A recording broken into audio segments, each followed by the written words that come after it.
Okay, welcome everyone. I am Dr. Leslie Hadfield. I teach African history, and so I'm in the history department. And I'm also part of the African Studies faculty. And if you know, we have an African Studies minor here at BYU. It's been sort of revised in the last couple of years, and we're going to add studies of the African diasporas throughout the world as well, so be watching for that. But there are an array of classes that you can take, ranging from English to geography to history, and Portuguese and Spanish if you want. There are a number of people who teach subjects and content related to Africa. We're really excited to have this increase in the study of Africa and things related to the African diasporas on campus. And we are very excited also to have Amini Kajunju here visiting today. So if you weren't able to make it to her earlier lecture at 11 a.m. in the Kennedy Center, she talked Corey Leonard asked her questions. We had a great dialogue, and we encourage you to go and watch that. That is on the website, the Kennedy Center website. They will have that under the lectures tab, I think. And it's as a podcast on iTunes, so a great opportunity for you to listen to that if you missed it. I'm going to introduce Amini Kajunju, and then we're going to open this up for dialogue, so I will explain how that happens there, or what we're going to do. So she started here at BYU a little while ago, and she did her bachelor's, a BA in International Relations here at BYU. So now she's coming back. The Kennedy Center honored her earlier today with an award for the things that she's been able to do with her education and her career. And so she started, things happened before she came to BYU, of course, and she is who she is because of her family and other things. But she started at BYU in International Relations, and then she told us earlier how she ended up on the other side of the country, and she worked there in a number of, she's got a lot of experience in economic development organizations and entrepreneurship development, or what's the word I'm looking for? Promotion, that's what I wanted to say. And she also earned a Master's of Public Administration at New York University with a focus on finance and management. And she's worked, like I said, in a number of organizations, a lot of nonprofit organizations. There was one she talked about earlier today about the training or promoting small business development, and she was, that's the workshop in business opportunities. She was the executive director there for 10 years. She has a lot of experience in that. She also started her own nonprofit organization, Angel Africa, and that works with creating networks of business and professional leaders, again for economic and educational development. But she is also the president and CEO of the Africa America Institute, which is a United States-based nonprofit organization, and that is focused on building the capacity of Africans within Africa in a number of different ways. She talked about education quite a bit today, and there are other ways that they are doing that. So we are very blessed to have her on campus. And what we will do is I would like to open it up for all of you. I know that many of you are interested in African studies and how you might build a career that either includes Africa or international development. So it's nice to have an expert here. And it's really great. One of the things that she spoke about this morning is the importance of, if you want to go to a place, and this I think can include anywhere in the United States as well as other countries, if you want to go to a place and to help make things better, engage in what we call development work, then it's really important for you to engage with people who are there, the people who live there. And so this is a good opportunity for us to hear from someone who has done that and has that experience. And so I encourage you to think about that as we go ahead with this dialogue session. So we'll open it up for questions, and this mic will go around because this is being recorded, so make sure that you talk into the microphone and that you state your name, also introduce yourself, about what you're studying, and ask the question, and we'll just open it up. So, and just one last thing, if you're interested in African studies, what we're doing, there are some flyers on chairs just as you go in and out of these doors too, so we encourage you to take those. All right, so we'll go ahead and take questions. Thank you.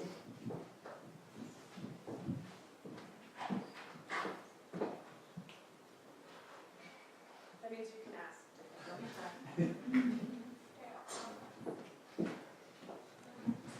My name is Hannah Curry, and I'm very interested in studying African development.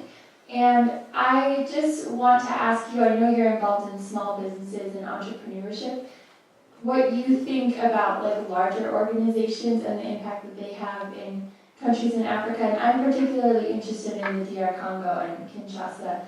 And so I just wonder what approach you think and what role that big organizations have and what role that businesses can play in bringing their business to those countries, or if you think that it's better to take a small NGO approach, or maybe it needs to include all aspects of that. Yeah, is this on? Can you hear me? Yeah, that's a really good question. So, you know, I believe that there's, as somebody recently said to me, there's enough sky for all the birds. So what I mean by that is the African continent needs big businesses. So it needs the GEs and the Chevrons and the IBMs and Walmart, who's recently just bought 50% of one of the largest supermarket chains in South Africa. We need all of those investments. We need them because they create jobs, they create capacity, they increase the capacity within that industry, and they also bring innovation. So I'm not one of these people who believe that, you know, big businesses are bad. I mean, do big businesses, can they do bad things? Of course they can, but so can small businesses. Obviously, big businesses have a bigger impact of bring bad things, but I think it's less about how big or small you are, but it's really more about what your mission is. And at the same time, I think, you know, it's important for governments. It's actually the role of governments and civil society to make sure that these companies are following the rules and that they are not, you know, just ruining the environment left and right and doing all these other things. So they have to be held accountable, but they also need to be given the space to run their business and to run their business safely and profitably. So it's really that balance, and it's a hard balance to create. You know, people always have very wonderful feelings about NGOs. You know, so you say NGO and it's like, oh, of course they're benevolent, kind institutions that want to do great things. But it's possible to be an NGO and not do good things. So I think my challenge with how people approach Africa from a development perspective is that it's always from a charity perspective. And the challenge with charity is that there's an underlying perception that me who gives you the charity, you are lesser than me because I have the ability to give you this thing that for whatever reason you can't get for yourself. The thing I like about business, small, medium, or large, is that GE does not look at its African customers as charity. It looks at its African customers as equals. I have a product, you have money and you have a need, I'm going to give you that product and I'm going to get money for it. It's such a beautiful, clean exchange. At least, you know, that's how it's supposed to be. And there's a possibility of that happening with big business, or with business in general, no matter how big or small. So I kind of like that. And as I've gotten older, I'm gravitating towards that more and more. The charity model, I think there's space for charity. There's absolutely space for charity. There's absolutely space for NGO interventions and various things. But as I said before, in the previous session, it's very important for NGOs to look and feel like the local people and to respond to the local needs as expressed by the local people.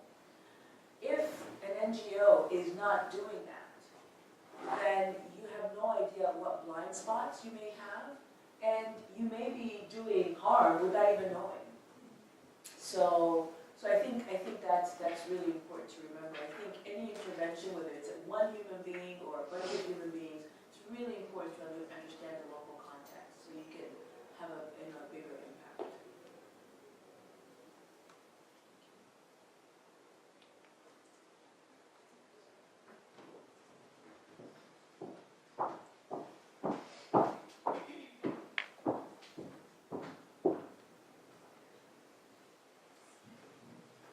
Hi, my name is Laura and I'm studying French and political science.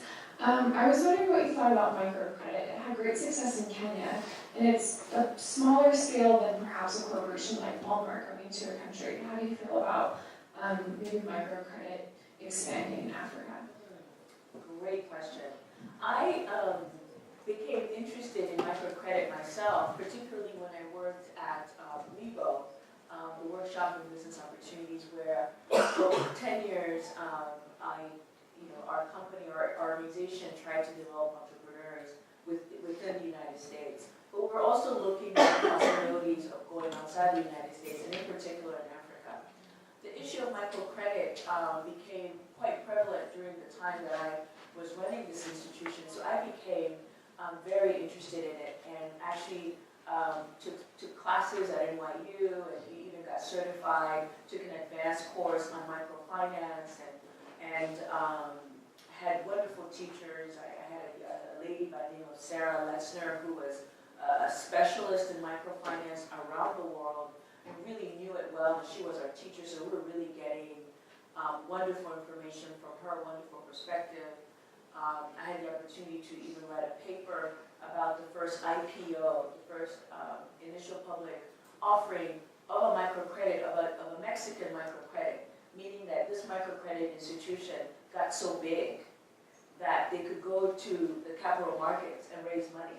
And I thought, wow, that I don't think was ever the intention of microcredit in the first place, but that's how big the Mexican market was so big, and they were able to penetrate the market so well, and they were able to do this. But anyway, so I became very interested in it, and to answer your question, so I like the idea of giving entrepreneurs access to money.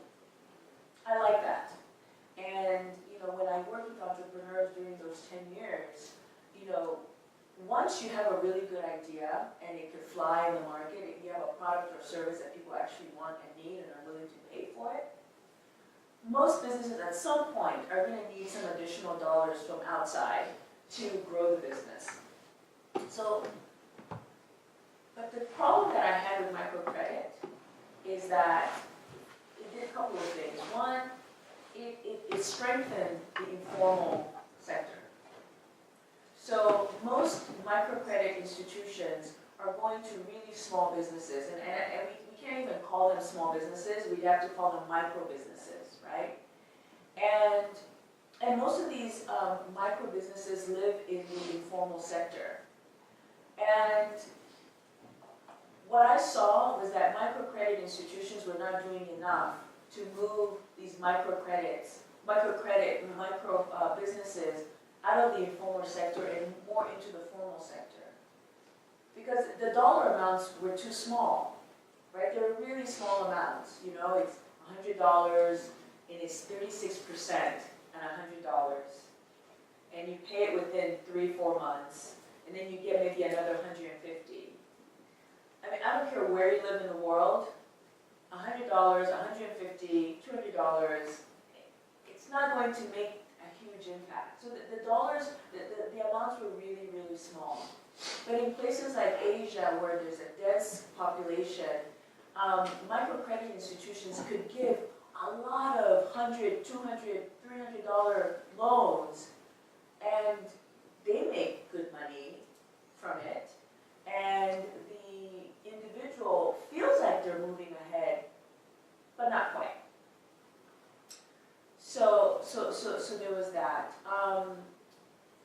The other challenge which I mentioned was the interest rates. You know, to lend money costs a lot of money.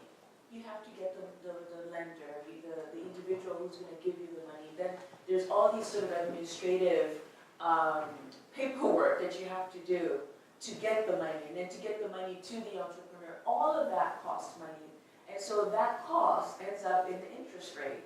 And we were seeing in places like Mexico, 36% in Congo, where I'm from. I met entrepreneurs there that also were lent money at 36% interest. But because they had no other choice, they took this money because they needed the money in order to move their business forward. I think there was a time when microfinance was really the hot thing. It was going to change the world.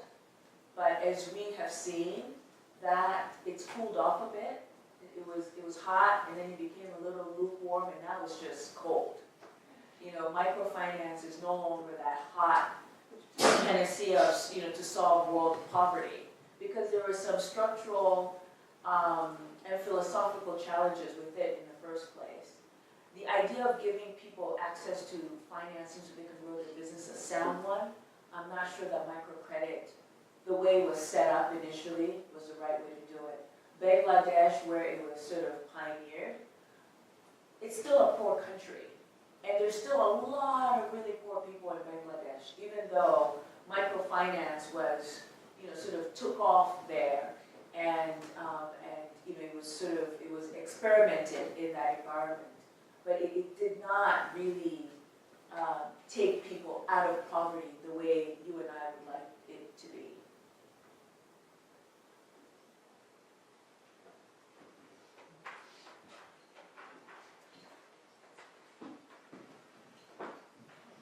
Hi, my name is Chase Lethbridge, and I'm studying international relations, focusing on Africa in general as well. But my question is more with regards to, for students, as we go out into the international relations world, that I've been told so many times like there's not a lot of work out there. But like, what advice would you give to somebody who's particularly interested in finding a job in something with regards to Africa? Yeah.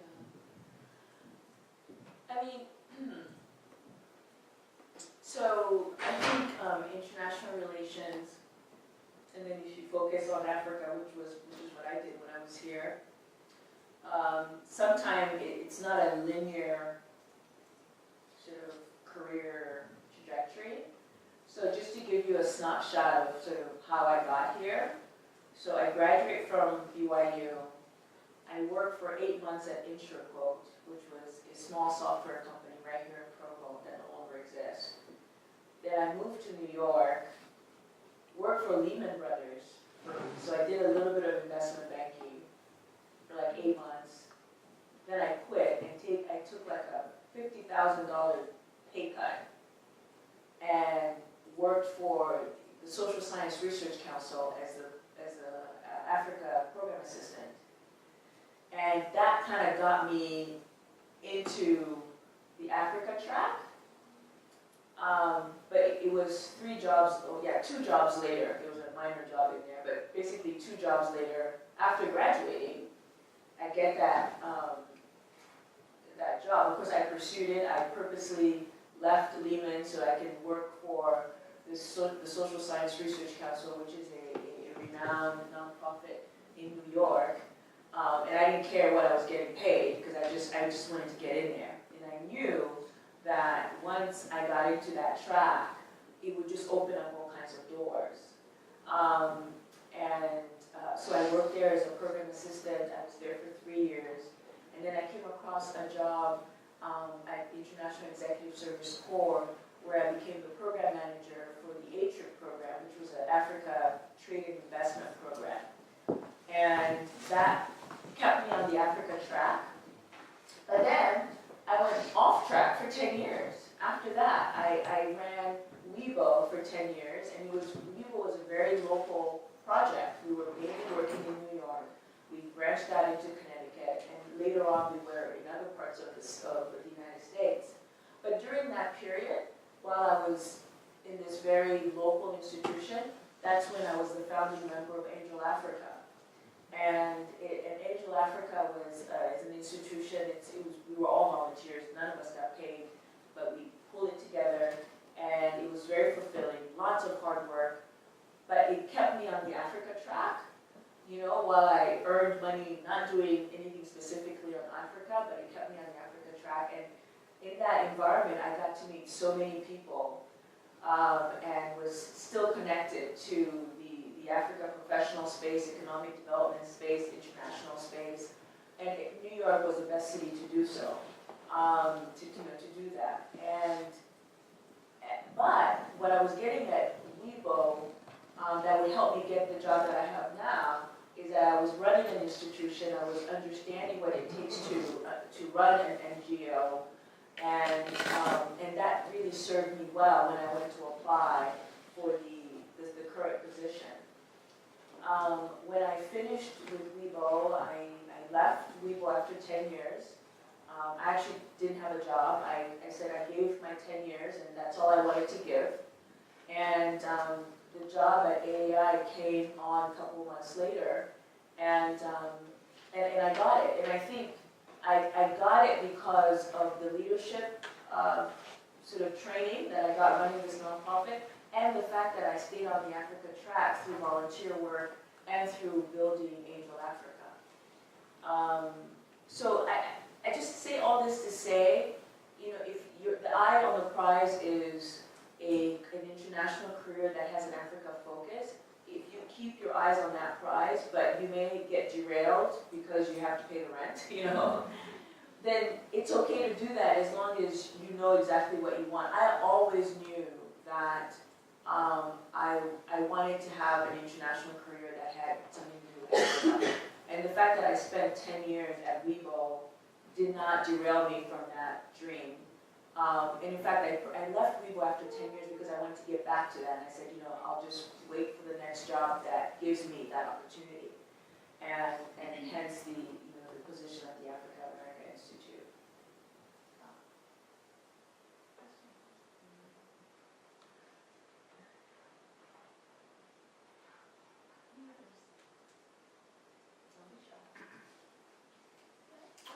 Is Angel Africa still going? I looked on the web and couldn't find it. Yeah, so this is an interesting story on sort of succession planning, and when you don't do succession planning. So let this be a lesson to everyone in this room. So when we started Angel Africa, it was about 7 of us. And we said that there isn't a Pan-African networking and entrepreneurial development organization in New York. And we wanted to build one. And so we did. And like I said, we all had jobs. We all had full lives, but we were really interested in building this platform. And for about 6 years, we did. And it was a very successful platform. Many African professionals came to our monthly events. We held conferences each year. The last one that we held was focused on the investment, career, and entrepreneurial activities and possibilities in Southern Africa. We had we had some big shots. The head of the Zambian Stock Exchange came to speak with us. The head of the Mauritius Stock Exchange came to speak with us. I mean, we really had some pretty high-level people, and every year that would happen. And so people expected these events to be thought-provoking, and the networking was incredible. Because of Angel Africa, people started businesses on the continent. People even met each other, mates. People got married. It became a source for that as well. People got jobs, and so it was wonderful. And we were all doing it as volunteers. We were getting paid. Then we hit a wall because it got bigger and bigger and bigger.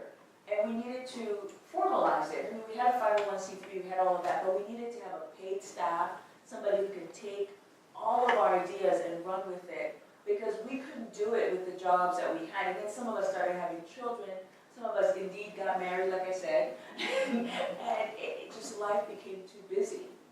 And so the past couple of years, we haven't had the activities that we've had in the past. And we are all so heartbroken that we were so busy getting the organization going and doing all these wonderful things that we didn't plan ahead and we didn't plan for succession. Who was going to take over once we, sort of took care of other things. And so the website should still be there because I learned how to build a website because, like I said, we were all doing this as volunteers. So we had to do everything. We were washing the dishes, building the website, cleaning up after every event. The website should still be there. What's it called? It's angelafrica.org. But we don't have the activities that and it's a source of pain for all of us because we just did not work fast enough to build the institution that could last beyond our initial sort of time and money investment. Yeah. So let that be a lesson. For size player. Start small. Yeah. And then what do you do once you're big? Then you have to do something, and we just didn't have the energy. I had a baby, I got married, started AI, I was traveling every other day. I just could not give the time, and that was the same for the rest of all the other 7 members. And so, yeah, he might get revived someday.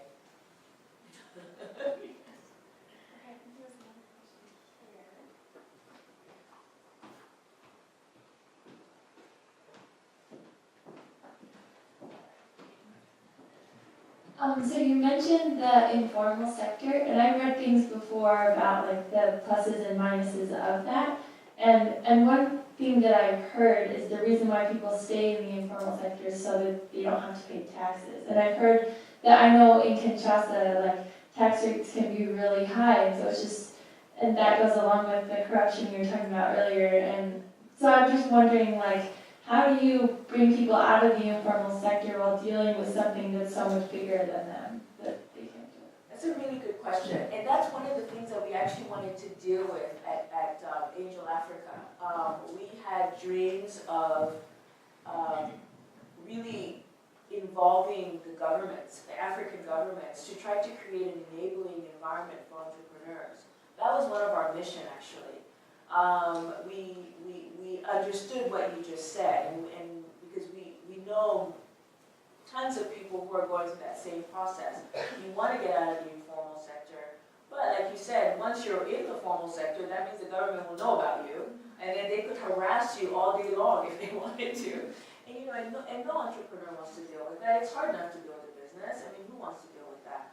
So one of the things that we wanted to do was to really educate, talk to African governments, and figure out how we can help them really understand how important it is to create an environment that is safe and pleasant for entrepreneurs. But I think the answer is still not to be in the informal sector. I think we could be trying to do 2 things at the same time. I think we need to get people out of the informal sector, but we also need to make sure that governments are encouraged to create an enabling environment, and also hire the proper people to make sure that when they do the tax collection, that it's done in a professional way, or that they instill best practices around the levels of taxes, that it's not so high that it makes it difficult to build a business, or you want to hide your profits. By the way, that problem happens in the United States as well. I mean, we met a lot of entrepreneurs in the 10 years that I ran Weibo that didn't want to, they wanted to work in cash only, so there's no track record for how much money they were making, because they didn't want Uncle Sam to know how much money they were making, because they didn't want to pay those taxes. And of course, we always encourage them not to play those games, because it could really be bad for you once you're found out. So to answer your question, my thinking is, let's do both at the same time. Let's encourage governments to create an enabling environment, and let's get people out of the informal sector, because it's only if they're out of the informal sector that they'll be able to grow in any meaningful way. It's very difficult to grow in any meaningful way when you're in the informal sector. So that's my thinking.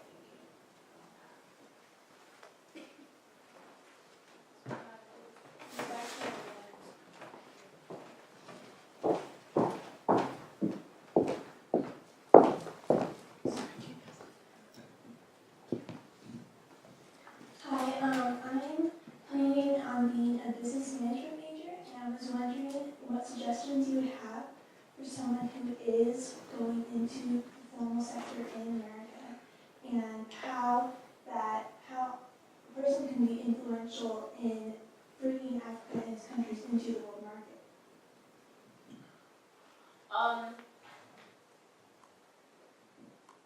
If I understand your question correctly, you're asking how can you, for example, entering the business world, can bring in African businesses into the world market? Is that what you're asking? Yeah. When I worked at International Executive Service Corps, and I was the program manager for the HIP program, the goal of that program was exactly what you just asked. And so the goal was that the United States government, and in this case the Department of Commerce, wanted to encourage American businesses to do business in Africa. And it came out of the AGOA legislation, the Africa Growth and Opportunity Act. I don't know if anybody has heard of it, but it was a legislation that was created under President Clinton. Pretty historic in the sense that it sought to reduce the tariffs that of goods and services from Africa coming into the United States. You can look it up online. It's a complicated set of rules, but essentially it was, let's reduce the cost of African goods coming into the United States. Of course, not all goods. There's some goods that are controversial, like beef and milk and things like that, that American farmers are getting subsidies from, and so the United States is not going to allow beef from South Africa or other places to come and compete with that beef here. So there are some sectors that aren't part of this, but many sectors were included in this legislation. And ever since Clinton, every president since Clinton has renewed AGOA. And in fact, it's up for renewal again. And it's, even though Congress has its issues these days, it is expected that this legislation will pass again. And of course, there are people in Washington. In fact, at AEI we did a seminar on this on AGOA in Washington, and we had the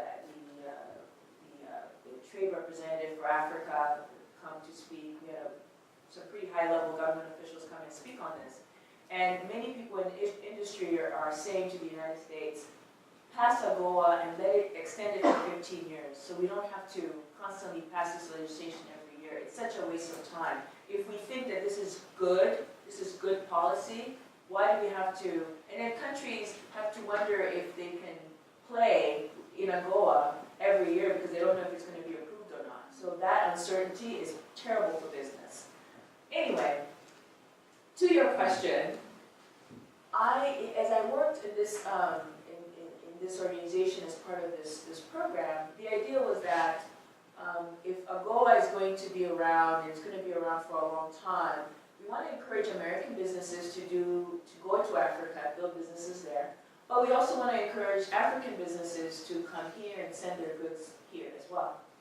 And the challenge is actually huge, and it goes back to sort of this formal and informal sector issue.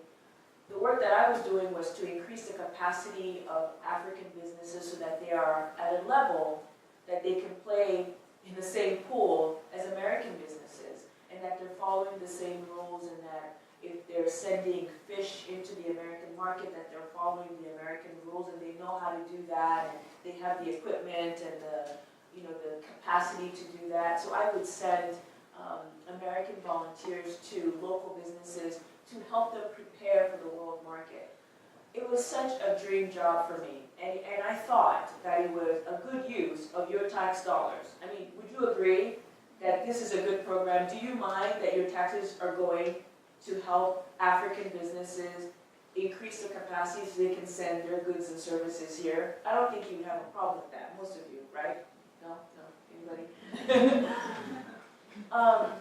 Unfortunately, that program no longer exists. But it's a program like this that the United States can get involved in so that American businesses have equal partners. It's very hard for American businesses to do businesses with some African businesses because they're just not at that level. They don't understand the international rules. There are global rules that have to be adhered to, and they just don't get it. And they need that education. And that education needs to come either from the government or, in this case, from the United States, this country that wants to see more African goods arrive at its shores. So it's a big project, but I think it's a project worth investing in because I think everybody's better off.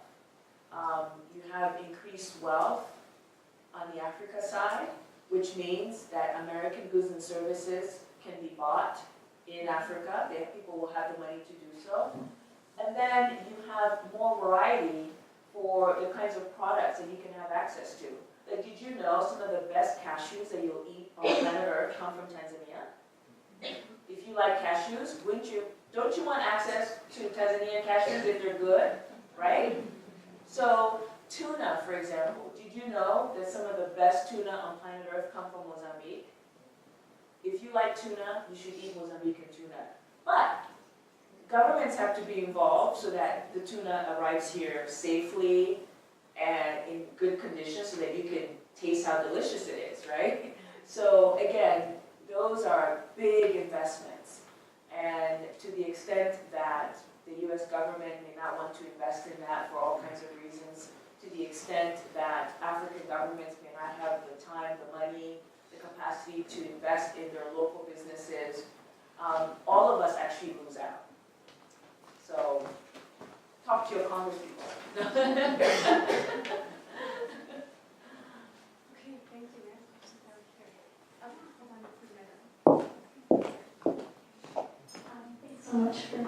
Thanks so much for coming today. I teach international development and business ethics here, and regularly I get students coming into my office asking questions about graduate school. So what type of program, what type of university, and then the timing of their graduate education with their career trajectory.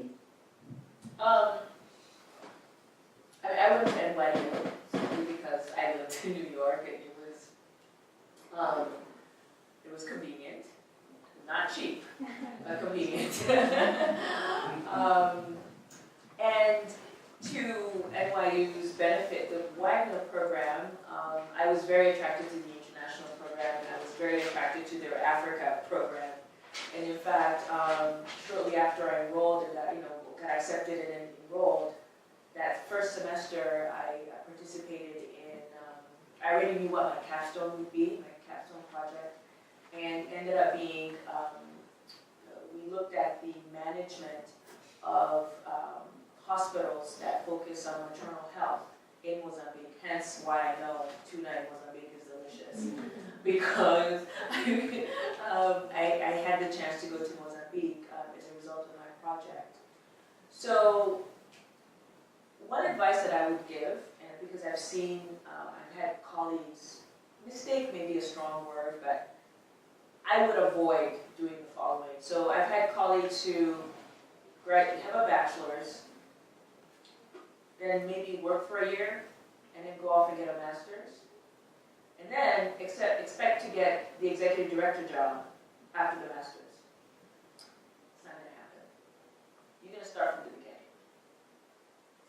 And so my personal experience, take it however you want, was that I had the chance to work a good 6 years before getting a master's. And I was working while I was getting my master's. I was at Weibo. I had just started at Weibo, and I was getting my master's at night. Now, that may not be, the right thing for everybody, but it was the right thing for me. It was important for me to learn and practice at the same time. Frankly, I've actually never been a full-time student. Even when I was at BYU, I worked all the time. So I don't know how to be a full-time student. I only know how to be a student and work as well. So I would encourage you to work. Work for a couple of years, and if possible, work in several institutions so that you have a sense for your strengths, your weaknesses, and also how institutions are managed. I think those are really critical skills to have, so that when you do enter that graduate school program, you come in with something to offer. The capstone program that we did at NYU was interesting because I was really interested in nonprofit management, and most hospitals are nonprofits. I was really interested in how people manage employees and the resources, the human and financial resources of an institution. Hence, I focused, my concentration was on finance and management. And even though I'm not a doctor, this capstone project at these hospitals were just eye-opening. The limited resources, where do you get the nurses? How do you train the nurses? To the hospital train the nurses? This maternity wards, the things that we saw were quite heartbreaking because the women were having babies under horrible conditions in this rural setting in Mozambique. But on the flip side, if you go to Maputo, the capital city, some of these women are having babies in the kinds of sort of world-class hospitals that you would expect here in the United States. So that disparity was heartbreaking. So anyway, I would encourage you to work and then go to graduate school. That's my personal advice. Because I've seen too many times when people didn't do that, and then they really have a hard time accepting a program assistant position, which is what's going to be offered to you, even if you have a master's, if you don't have, a decent work experience. Major follow-up question. Could you discuss a little bit United States citizens or perhaps any BYU alumni who you might know who have pursued graduate education on the African continent, what their experiences were like, and how that unique dimension could perhaps set them apart from other candidates? So you said U.S. citizens? U.S. citizens or BYU graduates or people who wouldn't otherwise pursue graduate work in Africa. If you could talk about their experiences and maybe how that could set them apart. So, what to do graduate work on the continent Yes. instead of in the United States? Yes. Oh my gosh, that would set you apart. Oh yeah. I mean, if you, for example, have a bachelor's here and then you did it because you'd be so different, you'd be amazing, and you decide to get a business degree at the Lagos School of Business, which is a really good institution. How amazing would you be? I mean, you would really set yourself apart for sure. South Africa has some really good institutions. University, if you went to WITS, for example, University of South Africa, oh my gosh. And in fact, they're looking for things like that. I was just in South Africa a couple of months ago, and I had the pleasure of listening to the Vice Chancellor of WITS University. Just an amazing man, and a man who has a great understanding for what this world needs. And he was saying that, African institutions want to connect with American institutions. And so it's not necessarily about I know better than you, it's more about just sharing information and sharing students. They're really interested in that, at least Vince is. He openly just said, I'd love to get students from American universities to come and study with us here. And then I'd love to send students wherever and just have that exchange with students, with professors, resources. Institutions on the African continent that want to be world-class, they're looking for these opportunities. So if you were to choose to get your graduate degree on the continent, that would definitely set you apart. Thank you so much. Thank you. So I know some people will have to go off to classes, but we do have time for one more question.